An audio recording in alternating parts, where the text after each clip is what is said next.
You are listening to the Ska Mailman podcast, and this week is incredible. I got to sit down with Fishbone in person. I somehow managed to get on their PR's good side, and I got to go meet them in their hotel room when they came to town during the Summer Circus, the Less Than Jake tour with Less Than Jake, Suicide Machines, Catbite, and Fishbone. So I sat down with Spacey T, Chris Dowd, and Angelo Moore. And we talked for about an hour, and it was a great chat. It got very real, as it does with the three of them. Really amazing guys. I loved hanging out with them so much. There is a little bit of a technical issue. About halfway through the recording, my Zoom recorder that I brought with me failed. So halfway through, it'll switch over to just the camera audio. So it doesn't sound great, but it's listenable. And it's a baby podcast. This is the second episode, so be easy on me. But anyway, here it is. Here's my chat, raw, unedited, with Fishbone.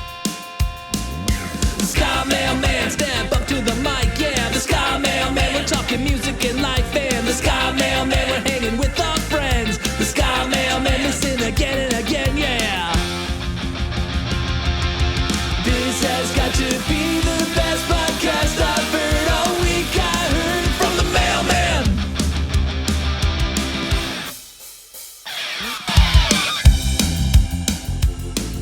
Welcome to the Ska Mailman podcast. I'm your host, Adam, the Ska Mailman Wallace.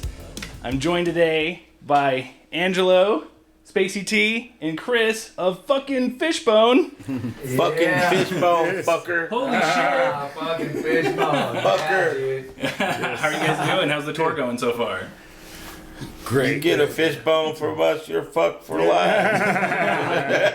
And knocked up too. Wow, okay. Well, obviously we got to talk about the new album, Stockholm Syndrome. Why? Why? Are you done talking about it? You've done it? No, I'm just talking major shit right now. No, it's all good. No, it's a great album.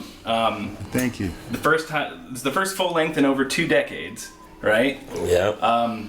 The reception has been wonderful. That's everything I've read. I listened to it a handful of times. I absolutely love it.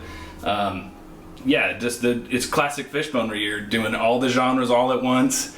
Somehow you're fitting them all into one song, and it's got a good through line. It's amazing. I love it. So tell me a little bit about recording Stockholm Syndrome and writing those songs and your inspiration. What do you think, Ange? What was your inspiration? Well, back before this lineup. I call him Ange, by the way. Yeah, I do too sometimes. Ange. Yeah, they got that status. They can do that. Yeah, if I do it, I'm going to get kicked out. Well, we'll just hit you in the head with a California. Why'd you do that? So back when the other lineup was still in existence, a lot of those songs were unfinished songs. There's a portion of them that were unfinished, and so along with some songs that we already had individually and together as well. So it's a part of the last era and the present era of Fishbone, Gotcha. And so around the end of that last chapter, it started to feel like Fishbone Penitentiary because nobody was really agreeing on anything or seeing eye to eye or on the same page, Yeah. and so kind of felt trapped, so still a lot of good music. Sure. Lots of good music, lots of good creativity, lots of good art, but a lot of dysfunction. And so it ended up the way it did, where those guys left. And we want to thank those guys for what they contributed, but they just can't go on this journey with us. So we're continuing the journey. Yeah. With Spacey T, Chris, and Hassan. Yeah. Oh. And Harpo, the Seal. Hi, Harpo. We didn't know you were joining this interview. Yeah, man, and so we want to thank those guys, kind of felt like a little captivity in the end. That's why they call it Fishbone Penitentiary, but we want to thank those guys for all that. So now it's like Andy Dufresne ended up, he walked through 9 miles of shit to get to freedom. Yeah. So now we on the other side of the penitentiary, out there by the tree with the fishtail Cadillac waiting, and we riding down the road now. Hell yeah. Wind blowing over our hair and everything. Nice brand new cherry red Cadillac, you know. That's what I love to hear. Well, it does seem, as far as like being in the ska scene and the punk scene, from my end, Fishbone's name has come up a lot in the last probably 5 or 6 years, more so than when I was like coming up, 2010s or so. So We've been here the whole time. well, I know you have, but it just seems like you're on a really big upswing here. in the what do they call it? In the ether. Yeah, Yeah, definitely. And I know, because like I do in a lot the of stuff. roots and the ethers. Yeah. I just do a lot of stuff on TikTok, and everyone's talking about their inspirations, and Fishbone is just a name that pops up all the time. So Wow, that's really cool. yeah, totally. Yeah, it took us a long. I like the way Angelo encapsulates it, but to sort of like dovetail that a little bit, I would say it's like we had written a lot of songs individually, and we just feel like it takes, I think, for both of us, the process of writing is so emotional Sure. and deeply personal, and to sit up and watch those sort of emotions that are really hard to express or even be inspired from, or just even like process, explain, turn into lyrics, turn into melodies. It's such a arduous emotional process. To have it not come to fruition is super frustrating. Sure. So I think that's a lot of why Angelo refers to it as being like a penitentiary. Plus there's there's some emotional things going on that we don't want to get that personal about, but you could imagine. We don't. Trust me, you don't want us to either. This will turn into like a therapy session. We'll have to like Venmo you like $300 and shit. It'll be like, next up, I've got it 4 o'clock. You guys need to get out of here. I'll have to change the name of the podcast. Yeah. On the couch. Yeah, on the couch. Right. Cool. Literally, because we are on the couch. Remember the Ren and Stimpy cartoon where the horse comes to the door and he's like, somebody call the police. Type of shit. Yeah. Well, more on the album. What was it like working with George Clinton? As soon as I saw you drop that track, I was like, holy shit, that's like pretty much as big as you can get for a guest. He's huge for me. Well, we are just... anytime I put you like this, man, anytime I get like frustrated or, sort of just, down or whatever, I just like try to take a step back and have this sort of realization like of all these people we've been sort of blessed to have like come up around. I was hanging out with guys from Suicide Machines last night, and Britt from Catbite, and we were all just like talking, and they were asking me questions like, what was the first Chili Peppers album like when it came out, and just like crazy, because we were there, like, and when I start to tell these stories, it makes me realize how long I've been doing music, but in this whole other way, it's like, man, we were there at the beginning of a lot of things. Yeah. It's like nobody realizes like, and this is like a thing that when we were kids, it's like Angelo started off as really an incredible dancer. Like that's a real thing. I can believe that. Yeah. And you go back and you see all these like early breaking movies, and there he is in some of them, like pop locking and stuff. And and they were like, "How did you find?" And I'm like telling these stories because as I'm remembering them, and it's like, you know, that's how we knew, you know, Ice-T back in the day. And you know, I think Ice-T saw us play. Like this one time we played was like us, Ice-T, and Run DMC. And he saw us play, and it was like super, like we were like fresh off of being influenced by those Bad Brains records and the Clash and like, you know, watching Dance Craze and all those things. I mean, I don't know if he ever said, it's probably credited somewhere, but he probably saw us at one point when he was like trying to figure out, because there was no Colors had not happened yet at all. None of that. It was just Ice-T, who you see driving around LA and South LA in this Porsche, doing whatever Ice-T did to keep that Porsche. No comment. The streets don't talk like that. You know, and that's all. And he saw us, and it was like, I think I want to do some metal shit. Yeah, I was gonna say, call it body count. You know what I mean? Funny you say that because Ernie, yeah, D-Rock and them used to come see Sound Barrier too. Sure. Yep. And then there's like this whole other history when I think about the lineup of the band and having Tracey. It's like when we were 16 or 17 years old, we first played the LA street scene. That was like a big festival down in the middle of downtown Los Angeles. They would block off like 5 or 6 blocks. They stopped doing it because it got just too crazy. But we played one of the first ones, and it was at a time when I would say that there was a different sort of reverence.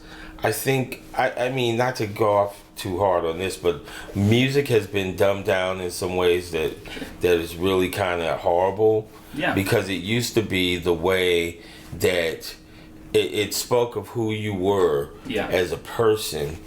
But to go back to talk about meeting Tracey for the first time, they were signed to MCA, like one of the first black metal bands. Yeah. And, you know, Kendall and I and everybody in the band was kind of influenced by Van Halen.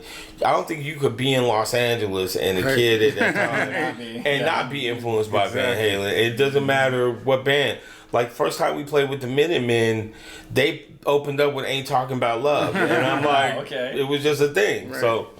So we saw him and the Busboys at the time, and we were trying to find our own, like, sort of unique voice as a band. And we loved what they did, and then we loved some, you know, they were more like a metal band. Busboys were more like a sort of like a new wave rock band. Yeah, kind of new wave bluesy. And we were like listening to all of it, and then we were listening to Devo, and then the specials happened. And we were like, but we like all these things. And we were like, well, why should it stop us from doing all these things that we're being influenced by that we like? And that's really kind of what Fishbone was born from. So, but to wrap it up in another way is that, like, we saw Tracey, we saw those things, we knew like it was possible for us to do this thing artistically, and we just went for it, and that's kind of what we've been doing ever since. But it's a trip because it's Tracey's one generation of music that influenced us. We're in a generation that influenced other musicians, and then we have these 3 guys, and then we have these 3 guys that are in the band now. That, you know, Hassan was in the Coup. JS has played with everybody that you could imagine, from Lauryn Hill to whomever, you know, and same thing with James. So we're just kind of like very lucky to have found and been blessed to find this caliber of musicians, and then at the same time sort of it all still sort of meshed together. That's wonderful. Well, and this is your second time returning to the band, right? He's the bridge, man. After 22 years. He's the bridge. He was in the Special Forces lineup of Fishbone. Go ahead, man. Tell them about your experience in the Special Forces lineup of Fishbone. Well, my thing is just I was here to support my brothers. You know, 22 years ago I was there, and I wanted to play some songs that featured this gentleman, but he wasn't there, and we didn't play those songs. So I'm really happy and blessed to be here now. All the things that we went through for us to be here now. Yeah. So I can play those songs with this guy right here. Because these guys here are two of my favorite songwriters on the planet. I have to agree with you. You know, As a fan. and they both can sing their asses off, and I'm honored to be able to be in the band with them. Yeah, it's incredible, and I'm super excited to. I'm super excited to actually watch you guys play tonight. I've never gotten to see Fishbone live before. It's been on my bucket list for a long time, so very excited. I'm happy for you. Yes. I feel like really blessed to be in a band and to have known somebody as talented as Angelo my whole life, and he's such a driver. Yeah. Like, I mean, I'm gonna tell you, man, it's a gift to walk. You know, it's like, for real, it's a gift to walk on stage with somebody that is like I could be feeling like I probably shouldn't say this, but I could be feeling like shit on stage. Sure, of course. And I look at him, and I was just like, it's like, you know, it's like, oh wow, I just tap into this bolt of this nuclear powered bolt of energy next to me, and all suddenly I feel like, okay, fuck it, we can do it. I've seen. And that's why he's Fishbone Soldier number one. Yeah, totally. We're all following his lead. Yeah, to be I honest want to with you. follow your lead. I'm 31. I can't do half the shit you can do. I don't think I'm as flexible. I don't have any. Yeah, man. Well, you know, man, you doing this podcast, this is a lot. Oh yeah. Because it's going to get us out to people that ain't never heard of us before or may have heard of us, but they're wondering what they're getting ready to see at the show Yeah. tonight. Yeah. Totally. This is going out live. No, it's not live, but it'll come out soon. It's going to come out soon. It'll come out soon. After the show. Yeah. Yeah. Oh, okay, good. Well, for those of you who were at the show, I'm sure you enjoyed it, and I'm glad that you enjoyed the record that you bought. The wax, the CD, and the thumb drive, and the T-shirt. Absolutely. Fishbone Stockholm Syndrome. Didn't you like it? I love it. Yeah. It leads me to another thing too. You got a great relationship with Talina from Bite Me Bambi. Oh, yeah. And she appears on the record. Yeah, she's singing on Gelato. And you've been in some Bite Me Bambi videos, or at least one of them. Yeah, about yeah, that's right. Yeah, okay. It was the one where it was like the dating game show. Yeah. They did they did a reenactment of the dating game on one of their songs. I can't remember. Well, and my whole thing that I'm doing with this podcast and online is there's a lot of people who fell out of ska and punk, but mostly ska, between probably 2000 and now.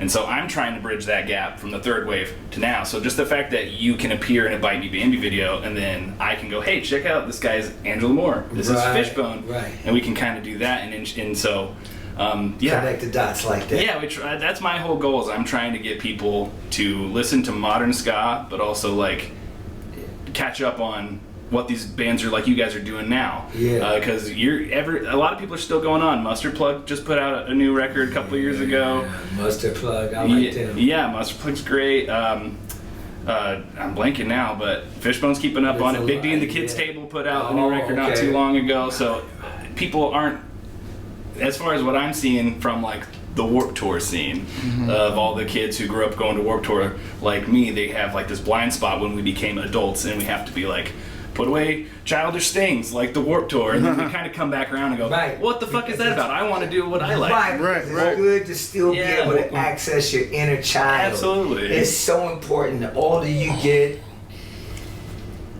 a lot of us lose touch of the things that helped us be colorful and free and imaginative and magical and stuff like that. Yeah. Right? So, it's good to be able to keep a tap on Yeah. your finger on that. Absolutely. With artists and musicians. And I wanted to say another thing, I know Fishbone, like a lot of other bands, has their music on Spotify and Amazon and stuff like that, which is, it's good for everybody to be able to hear what we're doing and everything, right? At the same time, they don't pay the artists Oh yeah. hardly No, nothing. So we're always urging everyone that comes to the shows to buy the actual product and support the artist, because those platforms are paying the artists an embarrassing insulting amount of money for the hard work that we put into to make the music, you know, make it easy for people to listen to. And, you know, a lot of kids, I guess they think they're entitled to free music, but they're probably not using music and art to pay the bills and to support their life. Yeah. Well, then there's also the assumption that we're like, you know, because we're driving around in a tour bus, Right.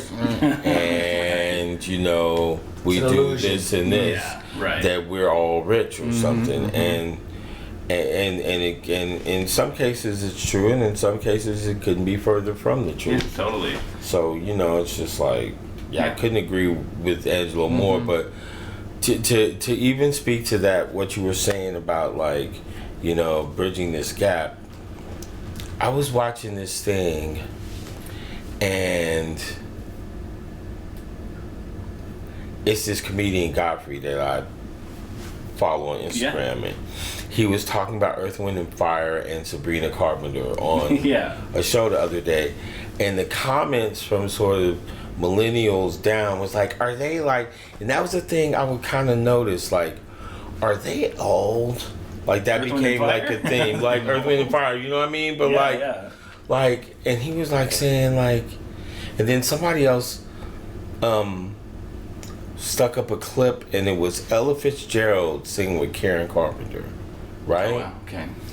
And the comment was like, basically like, you know, this used to always happen all the time, but art wasn't viewed as this sort of commodified thing. Sure. Like, you know, you had to, like, if it's past your 28th birthday, like a man comes out of a wall and it's like, okay, we're gonna have to take those creepers from you. And here's a pencil and a clipboard, and now you're going to be this thing, and you must mature child. You know, it's like those are the things. Like, I think it's a real symptomatic problem of the United States in particular, because we get lucky enough to go and tour in Europe and like experience life in other places. Yeah. Which I would implore the rest of the United States is like, get out of this bubble, this silo you've been in for the last 2.5 decades, because it is not a real thing. Yeah. It is not real life. It's not interacting with actual people. Like, I remember going to like things because I have like teenage sons, and they'd be sitting in a room texting each other from across the room. I was like, do you think that girl is going to go out with you by you texting your friend? Should I talk to Valerie? I don't know. It's just like, no, it's not. See, now, we live in the age of abbreviation. Sure. Sure. Right? Yeah. So it's funny because I got this single coming out with this group called A Big Old Nasty Get Down, and it's called When the Juice Ran Out. Okay. Right? So what would happen if the main server got unplugged and the internet went out? Yeah. What would everybody do? Especially the generation where they depend on. That's all they know. Yeah. That's all that they know. But their head just fall off their body and roll down the street, and they running to catch their head. They actually have to start talking. They have to actually start talking to one another. Oh my God! This. Yeah. Yeah. See, so that it's about that, and the fact that we're in the age of abbreviation. We learn from an abbreviated device. Yeah. Texting is an abbreviated form of communication because there's no emotion, Sure. you know, and you have what is it called? Acronyms, LOL and Oh yeah. FAML and POG and shit like that. Everything. But you got all of that, right? It was clever and everything, but still, it's not the full circumference, Yeah. you know, of what the whole thing is. You just get like a shaving of Shaving. I like that. or like a little feel. It's not analog. A little It's sliver. a little sliver of the painting. And that's exactly like I was talking to your publicist setting this up, and she was like, "We can either do it here, or you can do it on like over the computer." And I was like, "I'd much rather be here, because this is where I'm actually gonna like be able to communicate with you guys. Yeah. You're gonna be able You to got communicate aura. with me." You got auras mixing. Right. So yeah, and that's what it's all about. And then, like, yeah, to go off of what you're saying too, something that come up for me is just how you guys do cover so many genres. You get really heavy, and then you go right into like Jamaican rhythms, and then you're adding ska to it, you're adding funk, but it's all a cohesive package. And that's one of my favorite things about Fishbone is how eclectic it is. That's one. Hold up, I gotta ask you one thing. Sure. Is it a Jamaican rhythm or rhythm? It's a rhythm. With RIDDIM. RIDDIM. I know my shit, dude. Okay, okay.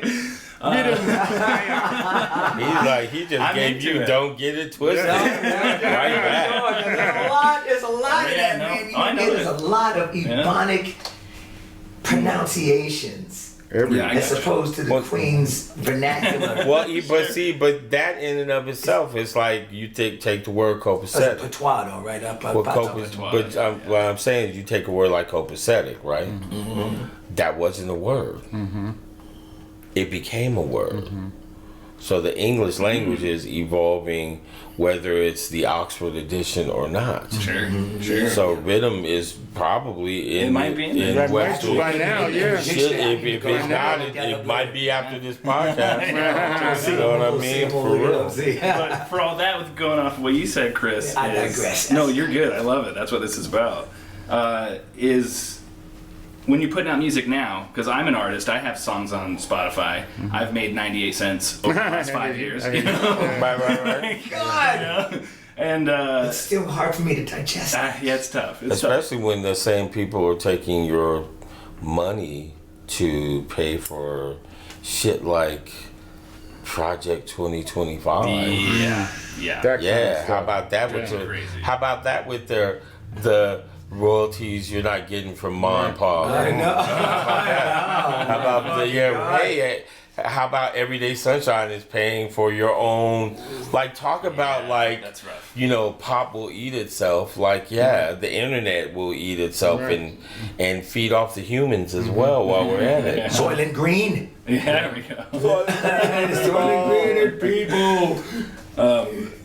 But like for making music now, one of the things I have to worry about is like, well, I gotta like keep people listening to if I'm gonna put out 14 songs, that each one has to be like single worthy, and you kind of don't get that freedom to experiment and do what your heart is telling you to do creatively. I mean, I still try to, and I'm sure, and I know you guys do, but I do feel that now it's a single culture, and so it makes it really hard to express yourself quite the way you want to without breaking it down to so many layers of like, well, you know, it's proven that a bridge right here is going to really get you more listeners. Mm-hmm. And that kind of shit drives me crazy. Wow. You know? I mean, I swear to God, look, okay, I appreciate what you're saying, but I'm in a band with Angelo. Yeah, right. So that doesn't come out. Oh, no, not that guy again. The whole thing kind of gets thrown out the window. Yeah. But not even to say anything about you, he's in the band with me as well. Yeah, that's right. And so, like, look, okay, you know, like, I could get conspiratorial. But this is you like that. I'm going to give you an example. Because musicians never unionized, right? Yeah. We became sort of, we had an adverse effect over what we've done creatively, right? Mm-hmm. In regards to royalties and social media and the internet and yada, yada, yada. People started getting music for free. Well, what about in an inadvertent way if that was intentional? Mm-hmm. Yeah. A socially intentional thing. Of course. Because if you kill the music has always been a backdrop for revolutionary thought. Yep. Yeah. Absolutely. Yep. Absolutely. So if you take the musician's ability to feed, clothe, make money, to have a foothold in society in a way where you can actually influence change on a social and financial level, that's pretty powerful. Yeah. Isn't it? Oh yeah. So what if you know, let's make a concerted effort to destroy this. I feel like, you know, uh, good music is good music.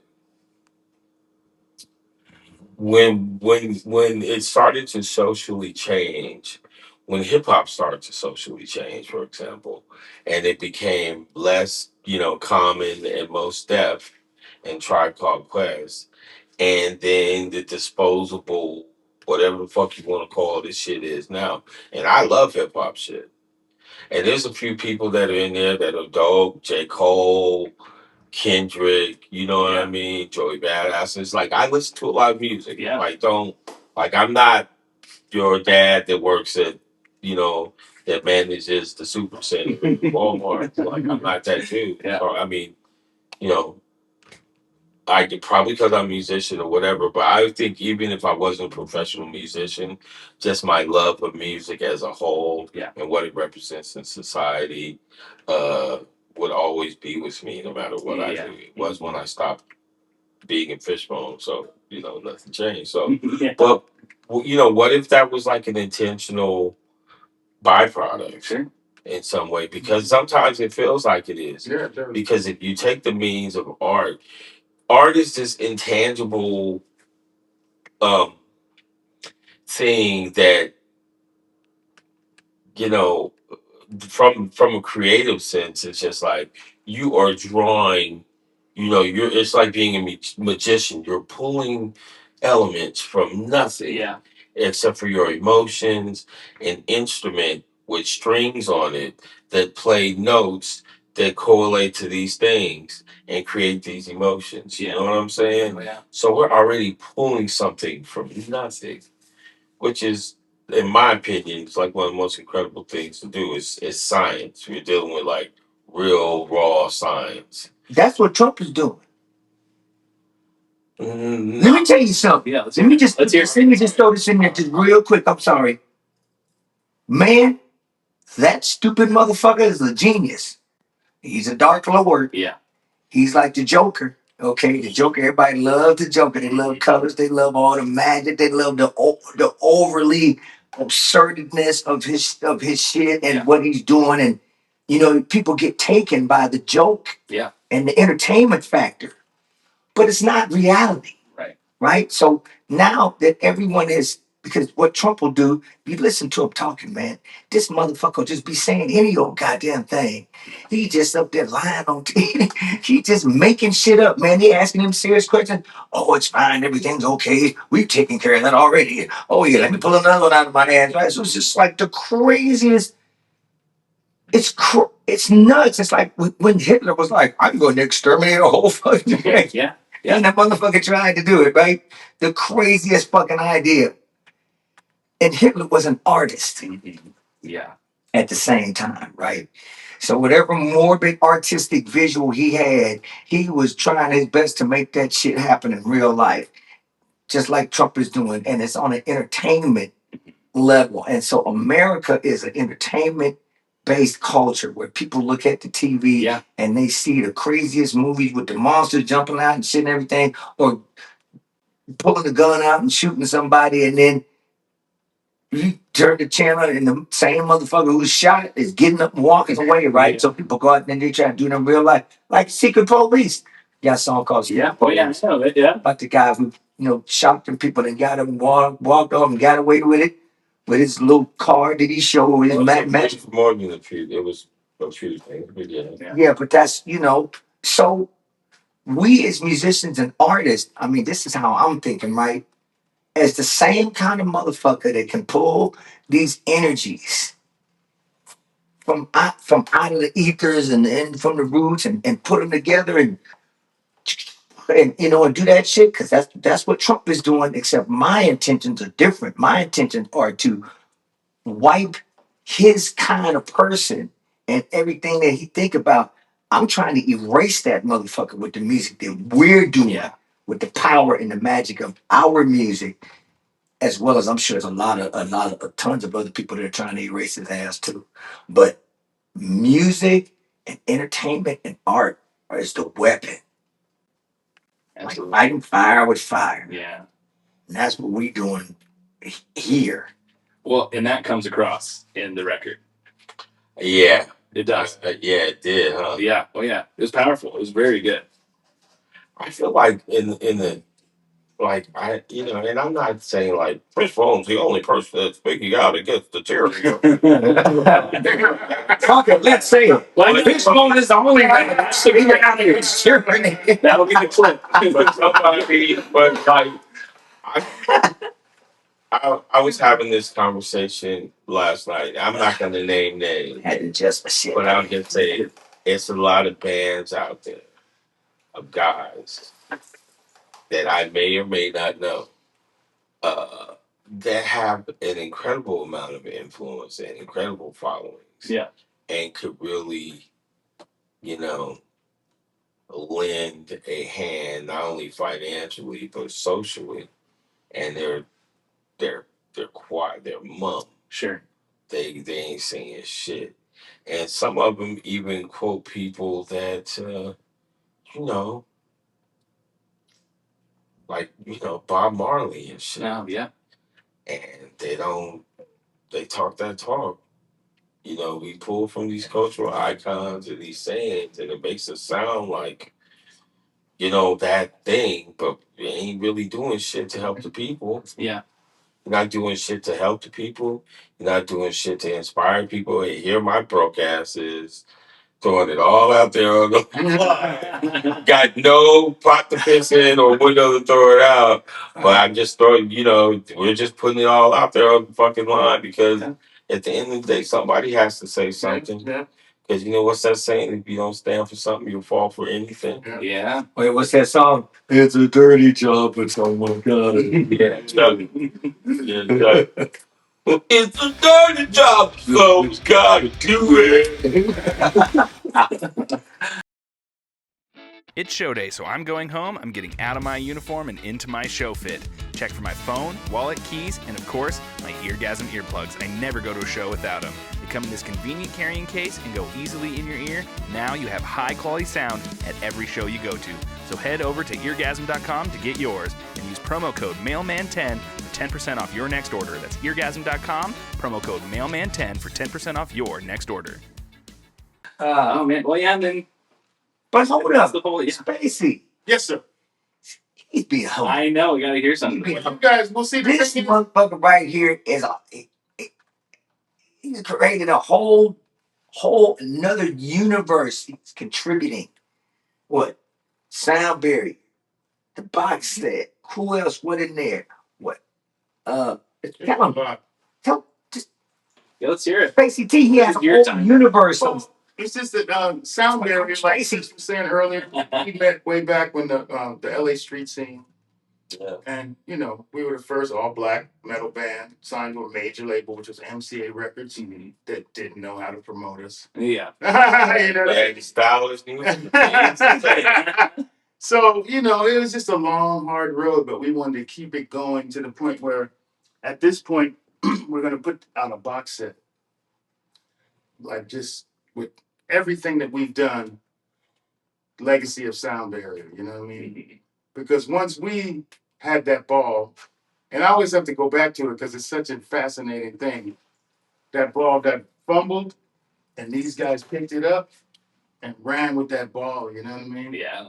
And I never thought I'd even be a part of it because I was standing on the sidelines as a big fan, and I was so proud of them that they were there. I was like, these guys are finally, one of these bands are finally going to be as big as the Red Hot Chili Peppers. You know what I mean?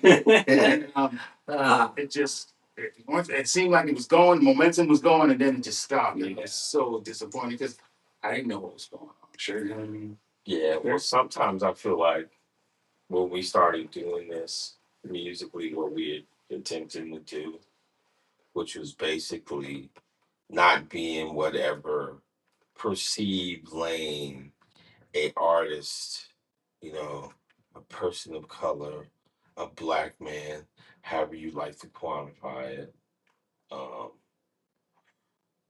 When I was, I don't know, sometimes I feel like, was I just like naive as fuck?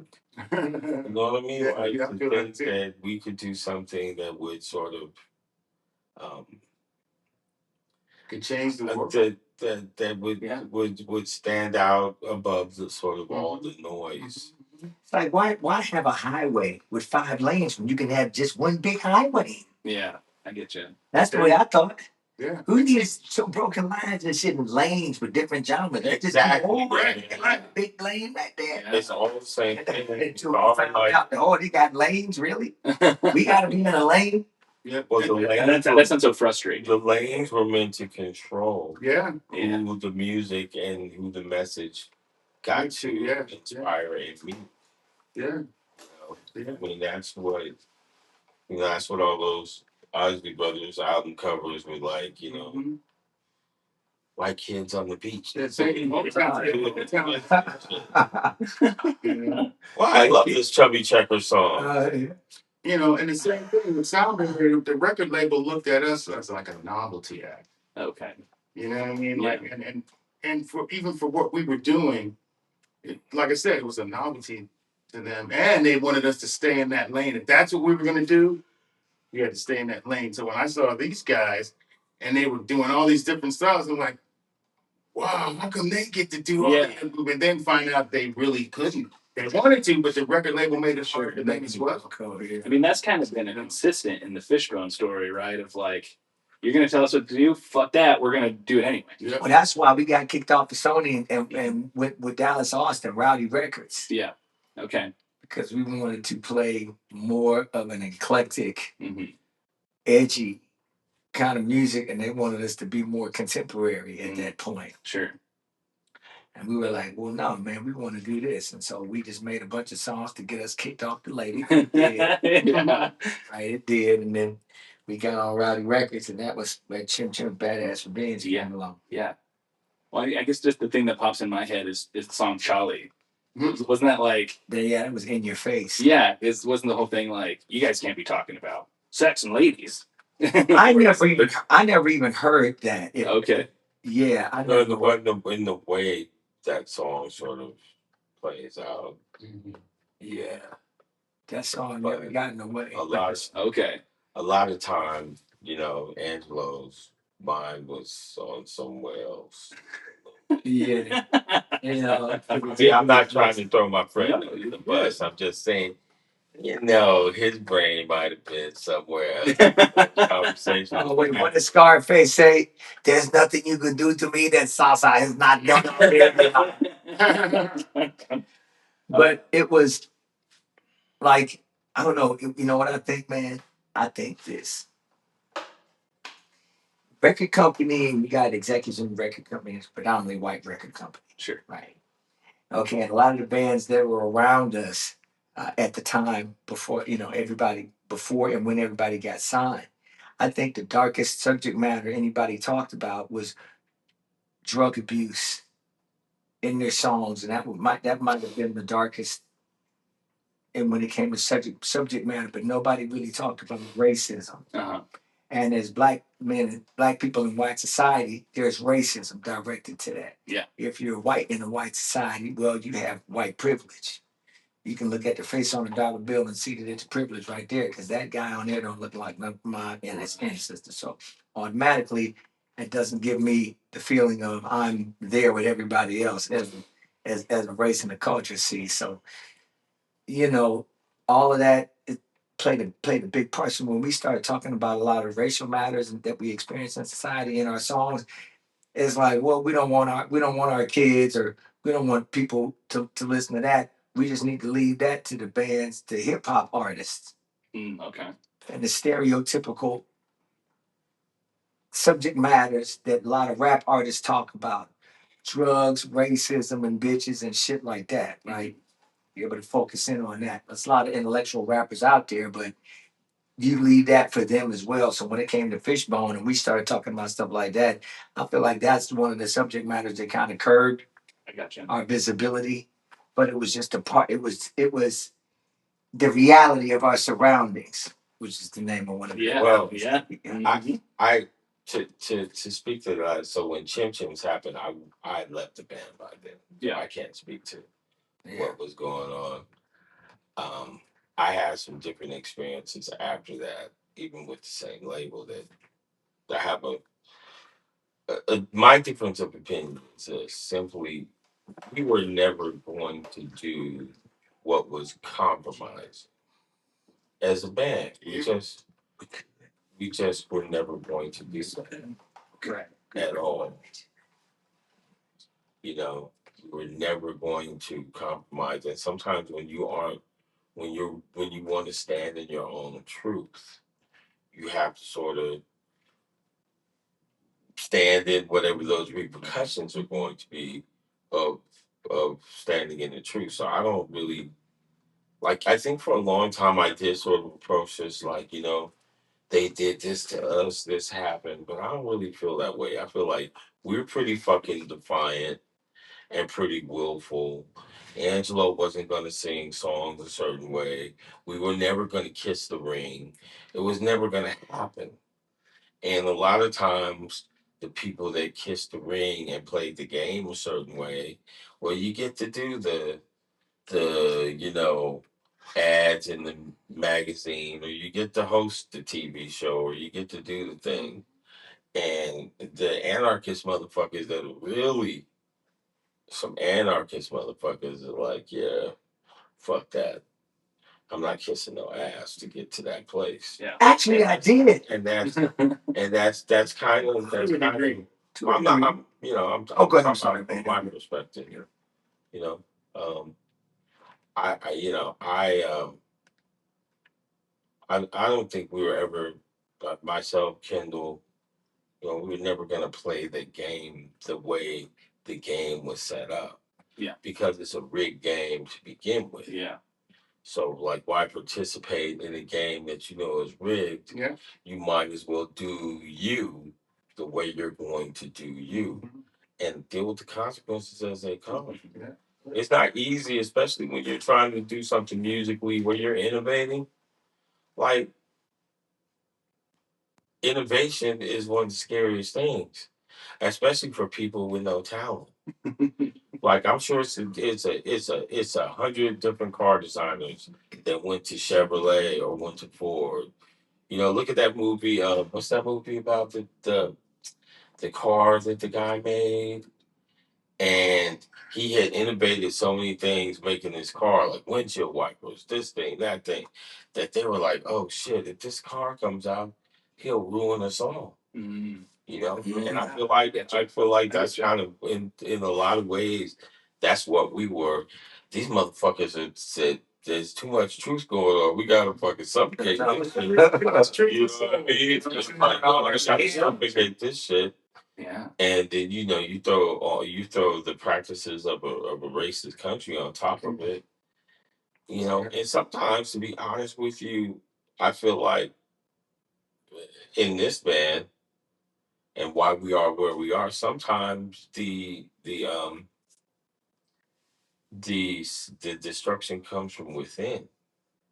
You know what I mean? Yeah, I get you. You could be in a band with people that they could claim they want to succeed all day long, and not really believe that. You know what I mean? Not really believe that that's possible. Just recently. And act and act that out. Suckered by sabotage. And act that out. Yeah. And act that kind of shit out. And to a point where you get to a certain point in your life and you're like fucking like, you've gone to AA, you've gone to therapists, you figured out these things, these hard facts about life. It's like, damn, I wanted to win, but me just wanting to win does not mean that everybody wants to win or wants to win in the same way. Or looks at what winning looks like the same way. Like, I look at all this Fishbone shit now, having stepped back from it for as long as I did. Like, it's all incredible to me. Sitting down here doing this fucking interview with you is incredible that any one person would want to listen to any fucking thing I have to say. Like, dead ass serious, man. Well, fucking kidding I me? feel like this conversation and the attitude you've had towards art and music and the industry and what it all means is exactly why you've been so embraced by the punk scene. Well, And, like, also, the we pop did scene. some punk rock shit. I Well, mean, yeah, sonically. you punch your fucking A&R guy in the throat. You You Yeah, got but there's plenty of and punks then that do punk after shit. that, he punched my guy in the throat. Then the band gets blackballed from out here. and the other crazy thing is like, and it wasn't just up. I knew this girl Ingrid Lore I used to hang out with back in the day, and they were signed to Geffen, and she did like some shit her A&R dude said, and she jumped up on his fucking desk and pissed all over it. Look that shit up. That's a real thing. Oh wow! Wow, That's great. yeah. So Yeah. some people just ain't think that. That's You know, pretty up there as far as that's up there with some very punk rock shit. You know, I know. yeah. So Well, cool. Yeah, talking about selling out, man. Actually, when you were in the band, this is what that was this on? The Psychotic Friends Networks. I think when we did the Suffering, right? So the whole band at the time was saying, Angelo, just work with the guy, Steve Lindsay, just work with him. And you holding us up. Just change the lyrics like he wants you to do, and so we can move ahead. We can make this song and hit and everything. And they wanted me to change my fucking lyrics. Yeah. Right? Yeah. So ended up changing my lyrics because I was trying to bend my beliefs and accommodate. all about us, huh? All about us, It's all right? about us. That's one of the songs on the record, right? Ain't All your about, shit, it ain't so- about me, it's about us. Okay, so I changed the lyrics for us. The song never became a fucking hit. It was a badass song. Yeah. Lyrics are good, but they weren't mine. Yeah. They weren't mine, and so I feel like I sold my soul a little bit. You know what, man? That whole concept of that whole Hollywood Records was that. Remember when we did? That was like You were playing- signing them here this morning, Shattered, and all that stuff we did because they said we were doing the soundtrack for the Friends movie. Oh yeah, That never happened. never fucking happened. We did all of this stuff, and we were forced to kind of try to make a commercial record. I gotcha. And it's funny because the Stockholm Syndrome record has a lot of commercial elements Mm-hmm. that were not forced at all. Exactly. So it's just fun. Yeah. Speaking of record that, was forced. speaking of a commercial motherfucker, okay, you need to tell them about. See, a lot of people don't know this. Lionel Richie, Oh my God. right? Uh-huh.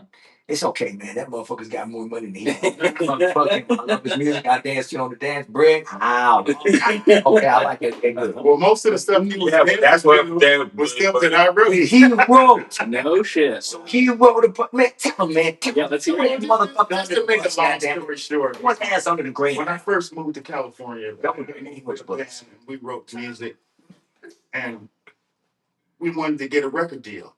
So I have my relatives are the Jazz Crusaders, so I gave my cassette tape to them, and the female vocalist in our band gave her cassette to the Commodores because she knew them. And Lionel asked if he could do some of the songs because he liked the songs on our demo. Yeah. We're like, no, man, we're trying to get a record deal with this stuff, right? Because we figured he could take it to Motown, Uh-huh. right? So, make it long story short, when his record came out, we started hearing all of our music Oh, on his shit. first solo. Yeah, he didn't take it to Motown. He took that shit to him. No Town. to his town. No Town. Yeah. So every song on his first record was songs from our tape. What? Everyone? Yeah, pretty much, yeah. Wow. And he switched this stuff around. Uh-huh. You got to try to disguise it. Sure. I get you. But Wow. we fought him in court for 7 I year. saw the court papers. Yeah. You What was the outcome of that? It doesn't sound like Well, he won. He did a concert in court, and he said that I don't feel people's music Wow. because they thought we were like gold diggers trying to get money from him. And I was never really a Commodores fan myself. Uh-huh. I've seen him many times opening in funk festivals Okay. for Parliament Funk. Yeah. I feel like I should be singing so you want to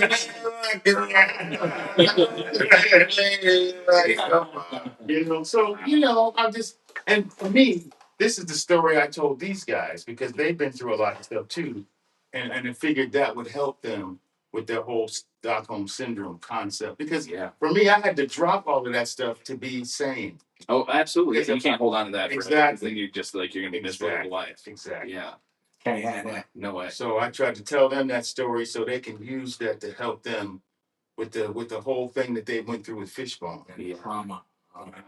Because I went through a little bit of that too. Man. Along with the time.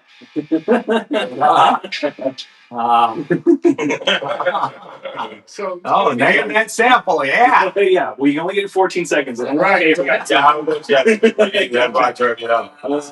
well, this has been amazing. I want to end on one little positive note here, a feel-good story. So my son is 10. He started playing guitar. We've been playing songs together a bunch. He started skateboarding. He started finding all these punk bands that he loves. And I recently watched you guys at the Grammy Museum perform. Yes. And your daughter got to come out and sing a song with you. Yeah. How proud and special was that for you to have your daughter come sing Skanking to the Beat with you? Finally. She does it every night too. Do it every Is night. she here tonight doing it tonight? Yeah, she's gonna be here tonight. She's gonna be Super put it on another one too. We're trying to incorporate her more into the band and into the scene as a legacy thing. You know, she Yeah, Make her make a record. yeah. and make her get a record out. Right. She's gonna do a record. As soon as I saw that, I was just like, man, if my son could come and play a song with me, I would just that'd be big highlight for my life. Yeah. Well, it's it's a God bless, man. I'm truly thankful that it is happening now. Yeah. Yeah. All right. Well, we should probably wrap it up. I took enough of you guys this time. And there's the back seal There's phone. the seal. The seal phone. So wait, one more thing. Yes, please. Before we stop, we got solo projects, right? Yeah, let's hear it. Tell them where everything you want to say. I got Dr. Maddvibe Underground Contraband Railroad, which includes my Dr. Maddvibe and the Missin Links double album with art installation. I got my t-shirts. I got my art prints, Avant Icons and Avant Presidents. I got 2 books. I got two top coffee table books.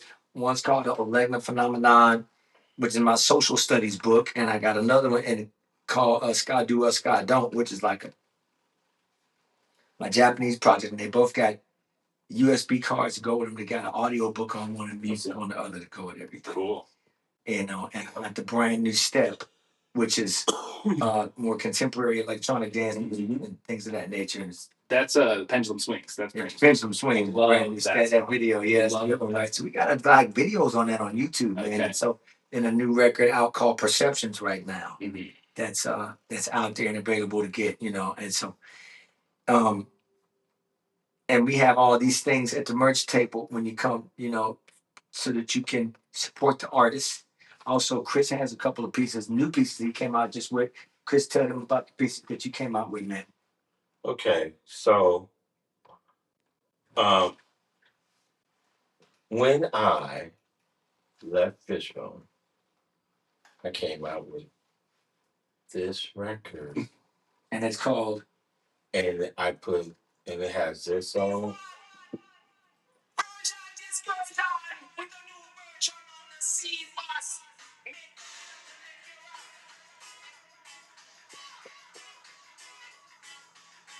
Nice. So I made That's the this groove right there. Yeah. So I made this record, right? After I quit the band. And Stubborn All Stars, something like that, Stubborn All. I know the name. I can't say I'm super familiar. Right, so Django. So I land in New York. I walk off a tour bus and playing the Fishbone, and I'm like, I'm done. And I made this record because Django was making a record for Profile, and I did this one-off record. And so I just had it remastered. Oh, cool. And I'm selling it at the merch. To the merch. It's good. Right on. So it's a really. That's the one you did in Jamaica? No, it's not. The one I did in Jamaica is me and Roger Reeves. Oh, okay. We did a record, and what is this thing called? We called it the First Cuts. Yeah. Roger Reeves, that's a good guy to team up with. Yeah, we did. Roger's the shit. Yeah. He's just trying to play, but it won't. Don't fail me now. Technology. Up there. Oh, cool. Right. Yeah. So I did. So Roger and I did this project called The First Cuts, and it's me and him, and this drummer, Blake Coley, from this band, the guys I've been playing with, where it's me and Alex Desire from Hepcat, and Dustin from Hepcat. Okay. It's called The Lions. And With Dan Ubik. yeah, with Dan Ubik. Yeah. And so I met those guys like 10 years before I came back to Fishbone. As a matter of fact, the original version of Cubicle. Okay. I did in this movie Hot Tub Time Machine. Yeah. And this is what me and Roger. We did this. So we went to Jamaica and we did this record with King Jammies. Okay. That's incredible. Yeah. So I did the first guest with Roger and Blake, and it was after the Lions had sort of disbanded, and we did that, and I sang on this other project called The Night Owl. All right. So you got plenty to check out. Yeah, plenty of music that I've worked with. Incredible. I got some stuff too. Yeah, let's hear it. Like I was telling you earlier, the Sound Barrier box set. There's no release date yet because it's a lot to put together. So the bass player Stanley and I are putting it together. And then I have another project with my fiance called Praise the Dead, which is a power duo. She's the vocalist drummer, and I'm playing 8-string guitar. And then I'm in a power trio with my superhero bass player friend Tony Newton. It's called the TNT, Tony Newton TNT. And we just put out a single called The Cats Come Out at Night, so you can check that out. And then there's another project that I'm working on where my fiance Lisa is going to be the lead vocalist. And it's coming. That's all I can say about that project. We don't have a band name yet or anything, But it's being worked out. it's some strong material and it's coming. Okay, we'll look out for it. I'll link in the show notes. I'll put a bunch of links to everything too, and we can click and find all the stuff we're talking about. Yes. Yeah. Awesome. Well, thank you guys so much for letting me talk with you. It was amazing. Had a blast. All right. Check out Stockholm Syndrome. It's out now. Buy it at the shows. Oh, yeah. And then you guys got some headlining shows coming up too, so there'll be plenty of other opportunities. Yeah, now's the time. Like now's like literally the time, because we're not going to. I can't see us doing Stockholm Syndrome until next year. Gotcha. Plus, we're working on new records right now. Nice. So I have some follow-up stuff. Yeah. And So we don't want there to be like a 20-year Gap between the next record. Yeah. And we're not doing that again. Not this iteration of the band. And hopefully the next time you do see us, we'll be doing Stockholm Syndrome in its entirety. Oh, I would love that. All right. Well, thanks again, gentlemen. Yeah, thank you. Thanks for listening to the Ska Mailman Podcast. Be sure to like and subscribe and leave a 5-star review on Apple Podcasts. It helps a lot more than you think. Follow me on all the social medias at the Ska Mailman. This show is part of the Never a Phase Network, a collective of creators keeping the spirit of the scene alive. If you're into band deep dives, scene nostalgia, and creating a healthier and safer scene for the future, or just screaming the words to your favorite songs, you can discover more shows and creators at neverphasenetwork.com. Follow us on Instagram and TikTok at Never a Phase Network. This is Adam, the Ska Mailman Wallace, reminding you, greenlight your happiness.